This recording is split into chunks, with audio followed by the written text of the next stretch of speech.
technology, which is pretty exciting.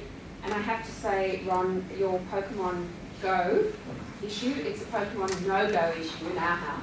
My kids keep saying, but Mum, I'm so fit doing Pokemon Go. And I said, yeah, but you're already outside kicking a football and a soccer ball. You don't need Pokemon Go. But that is the environment that we live in, and we have to adapt and we have to build on the opportunities that presents us. Looking at technology, I tried to look for a quote around technology. Because it's so new and there's so much evolution around technology, the best I could find was Alan Kay saying, well, it's anything that wasn't around when you were born. And I think about that, and it's true. I mean, I look at how technology has advanced since I was born, and then I look at technology that has advanced in the last 10 years since my son's born. It is phenomenal.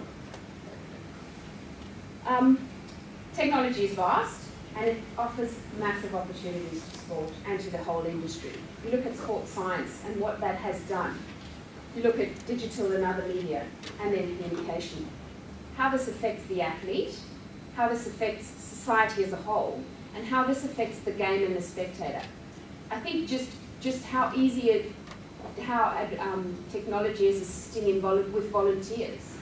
You know, your local soccer team manager of the under-12 third team, they no longer have to go down and, you know, make sure that they post their match card back, you know, they just scan it and send it in. I mean, this is technology that we are using to make things easier for our volunteers.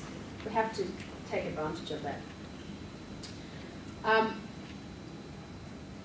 Again, we need to use technology for our advantage. It gives us opportunity to analyse our organisations.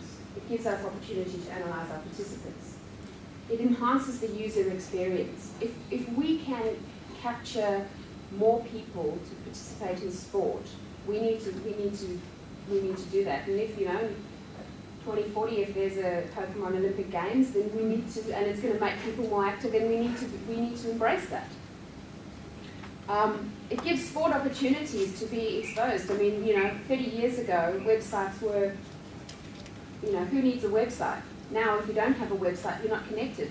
And in fact, websites are not even the vogue thing anymore. It's now all about the app and what does the app do?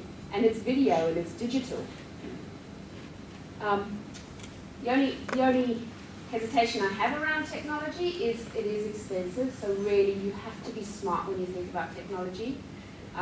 There's a lot of greed in this world, and there are a lot of people out there to make money off smaller organisations, so just be smart when you are using technology to your advantage.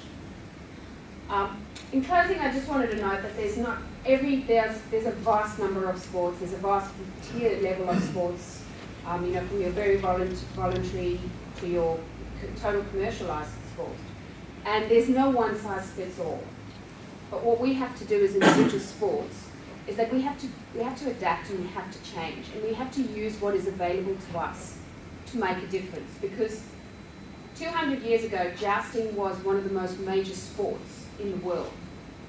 Jousting doesn't exist. Are there sports in this room that in 50 years won't exist?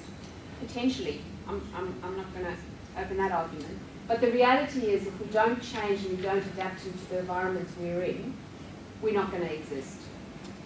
And the other most critical thing is we have to think big. So you have to engage at a national and a global level. And we have to think about all of those three challenges that I discussed. But they have to make a difference locally. It doesn't help if you think big and you act big, because it's not going to impact on your community. And in reality, the community that you are servicing are the ones that matter.